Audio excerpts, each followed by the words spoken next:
Hey everyone, and welcome back to the channel for another deep dive. This time we're exploring a book that has really helped people transform their lives. Absolutely. It's called You Are a Badass Yes. by Jen Sincero. This is so good.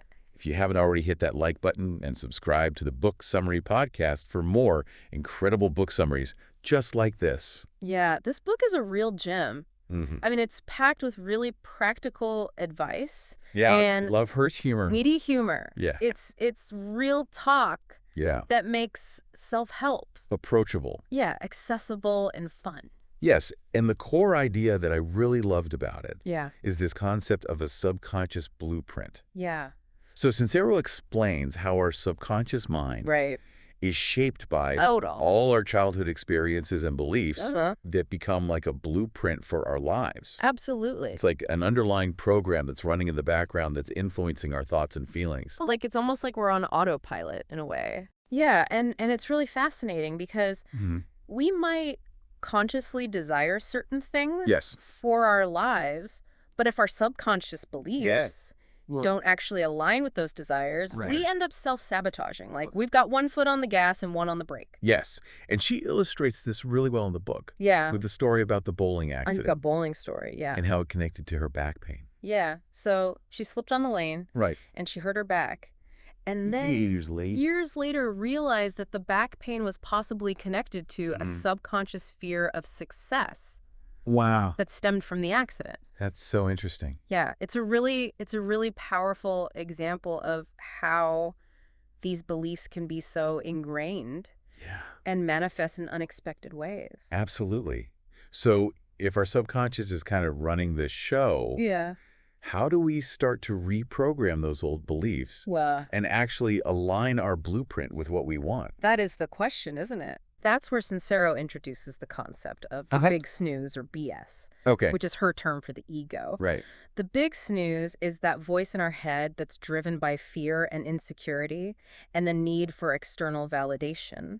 Okay. And it keeps us stuck in these limiting patterns Yeah. and prevents us from tapping into our true potential. So it's like the saboteur, the inner critic. Yeah, it's that negative voice that Yeah. says, you're not good enough, you can't do that. Oh, I know that voice so well. We all do. So if that's our ego, then what about our true selves? Right. How do we even differentiate between those two? So Sincero contrasts the big snooze with our true selves, Okay. which she describes as being aligned with something called source energy. Source energy. Basically, the universe, a limitless power source of love and potential. So our true selves operate from a place of, Love, abundance, and knowing okay, that we are worthy and capable of achieving anything we set our minds to. that makes sense. But it's kind of a big concept to grasp this idea of Love. source energy. It sounds a little out there. I get it. It can sound a little woo-woo, Yeah. but think of it this way. It's like electricity. Okay. You know, it was always there. Yeah. Even before we understood it, how it worked or how to harness its power. Source energy is similar. It's this powerful force that's always available to us. We just have to tap into it. We just need to learn how to tap into it. Okay, I'm starting to see the connection. Okay, good. So recognizing the big snooze Yes. is the first step to overcoming self-sabotage. Absolutely. And you can start by paying attention to the language you use. Oh, okay. Are you constantly putting yourself down or saying, I can't? Yeah. That's probably the big snooze talking. Mm-hmm. And once you become aware of its patterns, Yeah. you can start to challenge those negative thoughts and replace them with more empowering beliefs. So much of what we believe about ourselves is shaped by our childhood. Totally. It's like we learn to unlove ourselves based on those Yeah. really early influences. Yeah. And she shares that story about her nephew Oh, yeah? who, as a toddler, Yeah. could effortlessly pick up anything off the floor with perfect form Yes. before anyone told him he couldn't. It's amazing. It's amazing, isn't it? Yeah. And it just highlights how capable we are from the very beginning. Mhm. It's only later when we start to internalize negative messages and self-doubt Yeah. that we begin to limit ourselves. So how do we reclaim that inherent self-love Right. and ditch the self-doubt? Well, it definitely takes work and commitment, but it is absolutely possible. And Right. it starts with recognizing that you are worthy of love and happiness just as you are. I think a lot of people struggle with that concept Yeah. of self-love I think so too. because they worry that it's narcissistic or selfish. Oh, yeah. Sincero addresses that directly. Okay, good. She says that true self-love is actually the opposite of narcissism. Okay. When we love ourselves unconditionally, we're more capable of giving love to others and showing up as our most authentic selves. Yes. It's about recognizing your own worth and treating yourself with kindness and respect, which allows you to extend that same kindness and respect to others. That's a really good distinction. Yeah. It makes it something that benefits not just ourselves, Exactly. but everyone around us. It's understanding that you deserve happiness and fulfillment, and that by nurturing yourself, you're better equipped to nurture others and make a positive impact on the world. Which brings us to another important concept. Yeah. In the book, The Power of the Present Moment. Yes. So Sincero argues that being present is key to overcoming the big snooze. Right. And connecting with source energy. Right. Why is that? Well, the present moment is where our true power lies. Okay. When we're caught up in the past or worrying about the future, we're giving our energy away to things we can't control. Right. But when we're present, we're able to access our intuition, connect with our true selves, and make choices that are aligned with our highest good. I love the story she tells about the frantic bird trapped in her house. It's such a good metaphor for how we approach our own problems. Yeah, the bird was so focused on escaping through the closed window that it didn't even notice the open door right next to it. Totally. And Sincero realized that she was doing the same thing in her own life. Oh, yeah. Getting so caught up in her anxieties that she was missing the obvious solutions. Been there. Right in front of her. So how do we become more present and avoid those metaphorical head-on collisions with closed windows? Sincero talks about meditation as a powerful tool for quieting the mind. Okay. And connecting with the present moment. Even taking a few minutes each day to focus on your breath and be still can make a huge difference.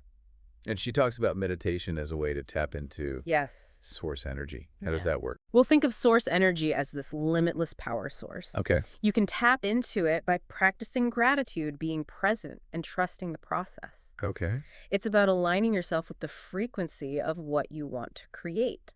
I've dabbled in meditation, but I haven't been very consistent. You know, she makes it sound so simple and accessible. Yeah. And that's the beauty of her approach. Yeah. She takes these seemingly complex spiritual concepts and breaks them down into practical, easy-to-understand steps. I think it's so easy to get caught up in that all-or-nothing mentality. Yes, absolutely. But it's all about progress, not perfection. Consistency is key. Yeah. The more we practice being present, the easier it becomes to access that state of peace and clarity, even in the midst of chaos.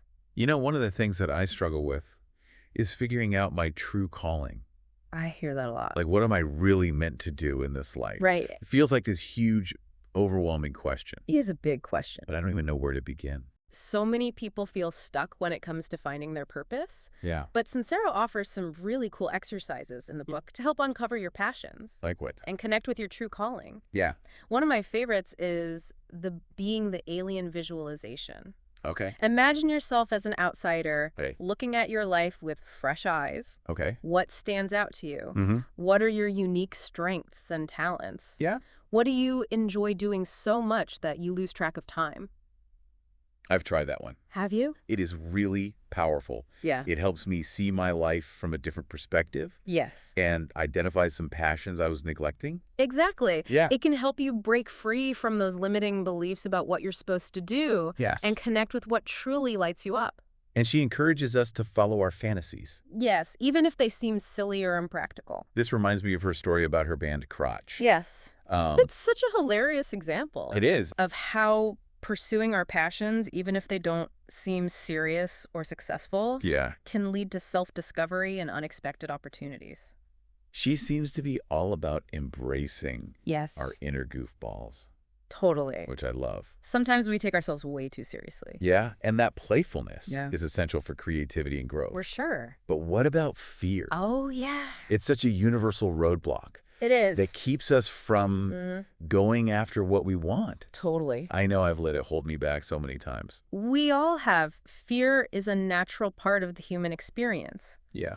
But Sincero encourages us to reframe our relationship with it. Okay. Instead of seeing fear as a stop sign, we can view it as a signal that we're on the right track, that we're stepping outside our comfort zone and moving towards something that truly matters. So instead of letting fear paralyze us, Right. We can use it as a compass to guide us towards our true north. Love that. That's a powerful shift. It is in perspective. And think of Sincero's story about her trip to India. Oh, yeah. You know, she was terrified beforehand. Yeah. Full of doubts and anxieties. But she pushed through those fears. Right. And the experience ended up being transformative. It's amazing how often the things that we're most afraid of turn out to be the very things that lead us to our greatest growth. It's so true. And fulfillment. And before we move on, if you're enjoying this deep dive into You Are a Badass, make sure to hit that like button and subscribe to the Book Summary Podcast so you don't miss out on future episodes. And stay tuned for part 2, where we'll explore the power of gratitude and forgiveness and some of the other incredible tools Sincero offers for creating a life you love. Yes, definitely stay tuned. Okay, see you there. Bye. Bye. Welcome back to our deep dive into You Are a Badass.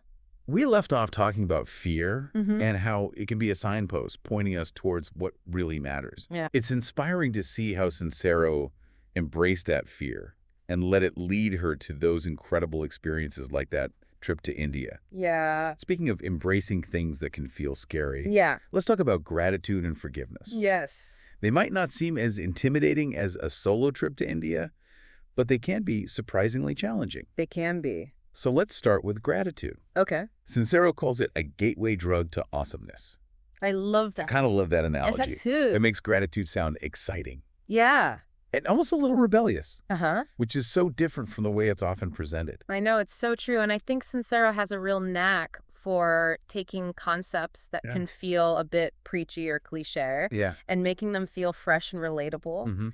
And her point about gratitude being a gateway drug is that it opens us up to this whole new way of experiencing the world. Right. When we focus on what we're grateful for, we shift our energy from scarcity to abundance. It's like choosing to see the glass half full instead of half empty. Yeah, exactly. Right. It's about recognizing and appreciating the good that's already present in our lives, even the seemingly mundane things. Like finding a good parking spot.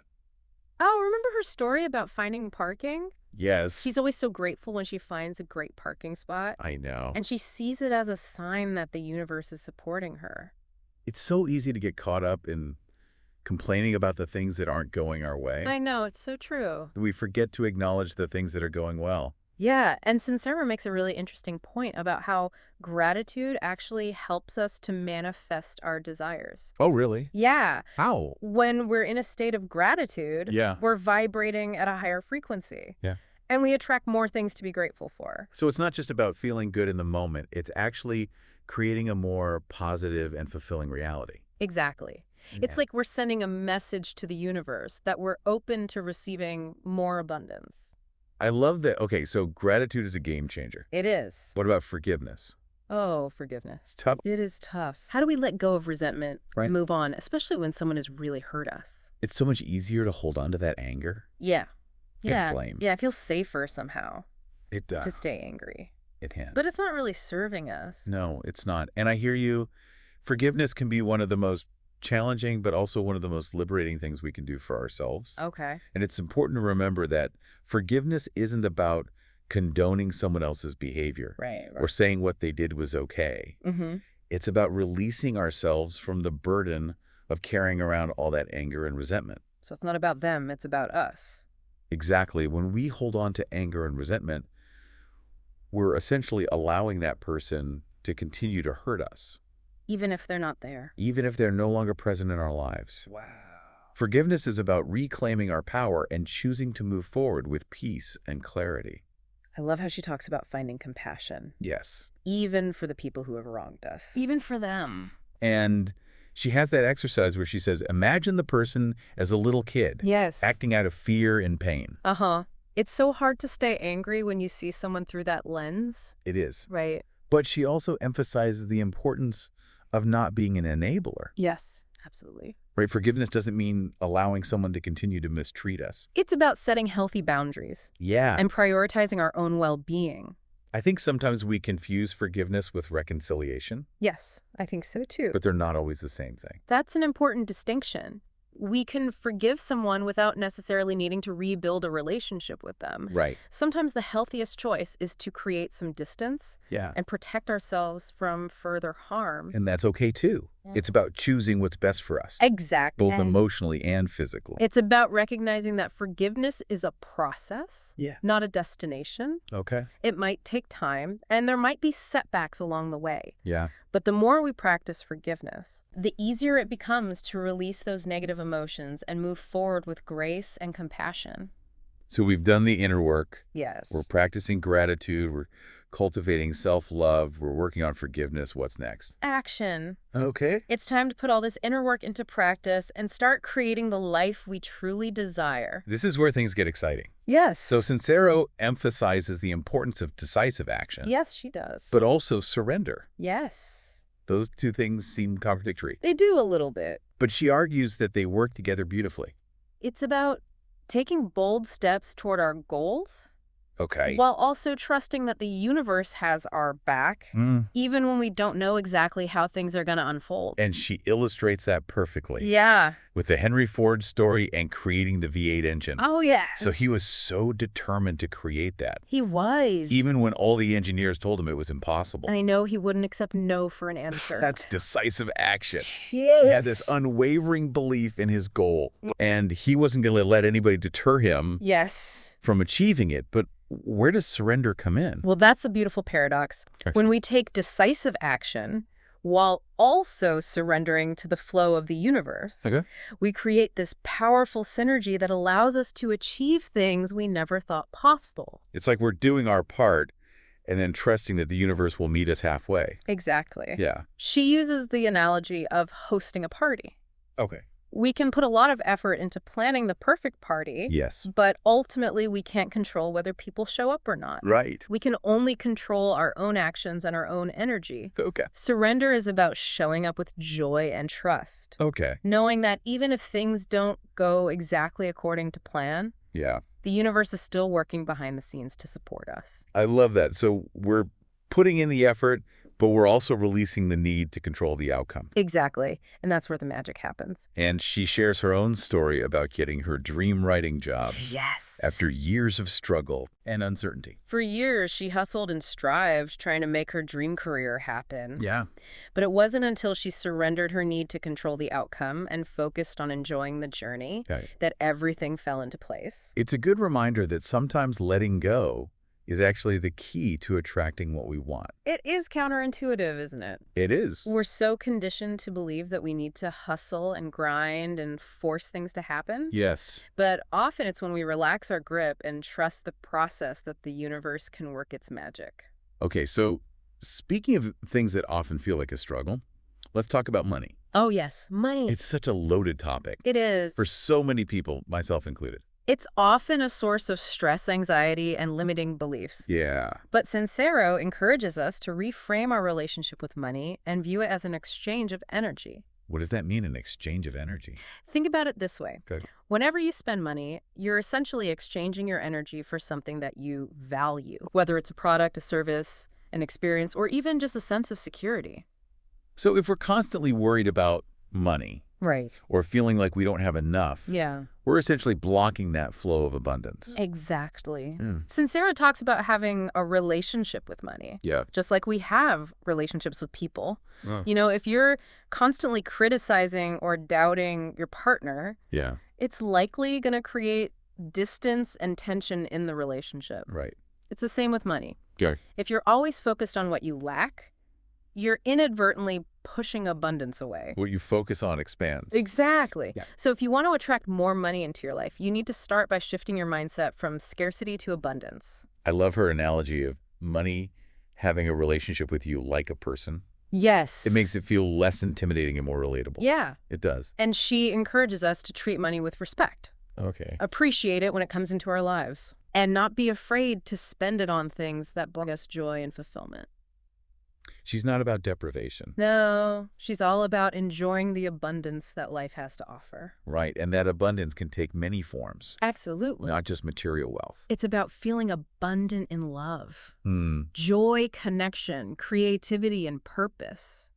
So how do we cultivate that abundance mindset and attract more of what we want? Sincero offers a ton of great advice. Yeah. But one of the simplest and most effective things we can do is start practicing gratitude for what we already have. Yeah. When we appreciate the good in our lives, we open ourselves up to receiving even more good. It's like we're priming the pump for abundance. Exactly. Okay, what else? And another powerful tool is visualization. Okay. Spend some time each day imagining yourself living the life you desire. Okay. Feeling all the emotions that come with it. Mm. Joy, gratitude, and fulfillment. Okay. The universe responds to our energy. Yeah. So the more we can align our thoughts and feelings with what we want to create, Yes. the more likely we are to manifest it into reality. I love that it's like we're actively creating our own reality. Exactly. Through our thoughts and our beliefs and our actions. And this brings us to another important concept in the book. Okay. The power of mentors. Okay. And surrounding ourselves with people who inspire and support us. Makes sense. Sincero believes that having positive role models and a supportive community can make a huge difference in our journey towards badassery. It's like having cheerleaders on the sidelines. Exactly. Rooting us on. Yes, and having mentors can help us avoid pitfalls. Okay. Learn from their experiences and accelerate our growth. Like her grandmother, Nana. Oh, yes. Nana. What a great story. So Sincero's grandmother was in her 80s. Yeah. When she first experienced the wonder of McDonald's soda fountains. Really? She was absolutely amazed by the variety of flavors. Oh, my God. And the self-serve technology. That's so cute. It was a simple experience, but it filled her with childlike delight. Mm. I love that it reminds us to stay curious. Yes. And open to new experiences no matter how old we are. Exactly. And it highlights the importance of surrounding ourselves with people who embody the qualities that we aspire to cultivate in ourselves. So think about the people you spend the most time with. Yes. Do they inspire you? Do they challenge you to grow? Do they support your dreams? If not, it might be time to reevaluate those relationships. Yeah. And make space for people who lift you up and empower you to be your best self. That is such great advice. And it's a good reminder to check in with ourselves. It is. Regularly. Yeah. And make sure we're on the right track. Speaking of checking in, if you're enjoying this deep dive and you want to hear more book summaries like this, be sure to hit that subscribe button and ring the notification bell so you don't miss out on future episodes. Yes. And before we wrap up this part of the deep dive, Okay. I want to leave you with a thought to ponder. Okay. Think about this. What beliefs are currently holding you back from creating the life you desire? What small step can you take today to start shifting those beliefs and moving towards your goals? That's a great question. Welcome back to our deep dive into You Are a Badass by Jen Sincero. We've covered a lot of ground. We have. From subconscious beliefs and self-love to the power of gratitude and the importance of taking action. But there's still so much more to explore. There is. And in the last part, you left us with a question to ponder.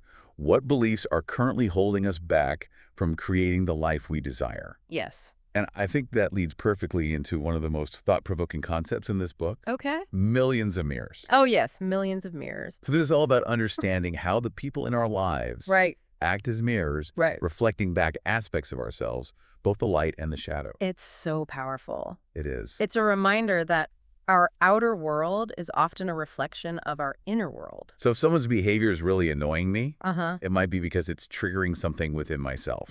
Like when I get irrationally angry at someone for doing something that I secretly judge myself for doing. Yes. It's not about blaming others for our reactions. Okay. But using those reactions as opportunities for self-reflection and growth. So if we're constantly judging or criticizing others, it's worth asking ourselves what those judgments might be revealing about our own insecurities. Totally. Like that saying, when you point a finger at someone, there are 3 fingers pointing back at you. Yes. It's so easy to get caught up in focusing on other people's flaws. Yeah. But those flaws often reflect something that we haven't fully addressed within ourselves. And she tells that really interesting story in the book. Yeah. About how for a long time she was intimidated by feminine women. Yeah, even though she herself was a woman. I know. It turned out that that intimidation was connected to a part of herself that she had rejected or felt ashamed of. So we project our own inner conflicts onto others. Often, yes. And by becoming aware of those projections, we can start to heal those parts of ourselves. And create more harmonious relationships. Yeah. It's about recognizing that we're all interconnected and that everyone's on their own journey of growth and evolution. But what about the people who are just plain toxic? Right. Like the people who are consistently negative or draining, even abusive. That's so true. And I think Sincero acknowledges that sometimes. Yeah. No matter how much inner work we do, there are people in our lives who are just not good for us. And what does she say to do about that? Her advice is simple but powerful fusing. Love yourself enough to walk away. Okay. We don't have to tolerate behavior that diminishes our well-being or compromises our values. So it's not about being mean or vindictive. It's about setting healthy boundaries. Okay. And prioritizing our own peace of mind. And we teach people how to treat us. Yes. But what we're willing to tolerate. Absolutely. If we're constantly putting up with bad behavior, we're sending the message that it's okay to treat us that way.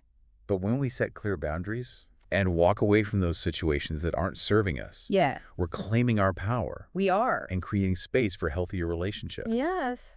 I love that whole concept of millions of mirrors. Me too. It's such a game changer. Yeah. It's about taking responsibility for our own experiences. Yeah. And recognizing that the people in our lives are reflecting back aspects of ourselves, both light and shadow. And that we have the power to choose who we let into our inner circle and how we allow them to impact us. By using those reflections as opportunities for self-awareness and growth, we can create a more fulfilling and authentic life. One that's aligned with our values and our truest self. Yes. So as we wrap up this deep dive into You Are a Badass. Okay. Let's talk about what it really means to kick some ass in life. Oh, yes. It's such a bold, empowering phrase. I love it. What does that mean to you based on what we've learned in this book? To me, kicking ass is about embracing our full potential, living with passion and purpose, and creating a reality that reflects our truest selves. Cool. It's about letting go of limiting beliefs, cultivating self-love, and taking bold, decisive action. Love that. It's about showing up as the most badass version of ourselves, even when we're faced with challenges and setbacks. It's about owning our power, embracing our uniqueness, and going after what we want with courage and conviction. Absolutely. And it's about remembering that we're not in this alone. Yeah. We have access to source energy, the universe's infinite support, and we can tap into that power through gratitude, forgiveness, and surrender. This has been such an inspiring and empowering deep dive. It has. It's a reminder that we are all capable of creating extraordinary lives. We are. Filled with joy, abundance, and love. Absolutely. This book is packed with practical tools and techniques that can help you overcome self-doubt, tap into your inner power, and create a life that truly lights you up. If you are ready to start kicking some ass in your own life, I highly recommend checking out You Are a Badass by Jen Sincero. And if you enjoyed this deep dive, make sure you hit that like button and subscribe to the Book Summary Podcast for more insightful explorations of books that can help you live your most extraordinary life. And be sure to leave a comment below. Yes. Tell us what part of the book resonated with you the most. What action are you inspired to take? What belief or habit are you ready to let go of? Yes. We love hearing from our amazing community. Thanks for joining us on this deep dive. Yes, thank you. Until next time, keep being awesome. See you later.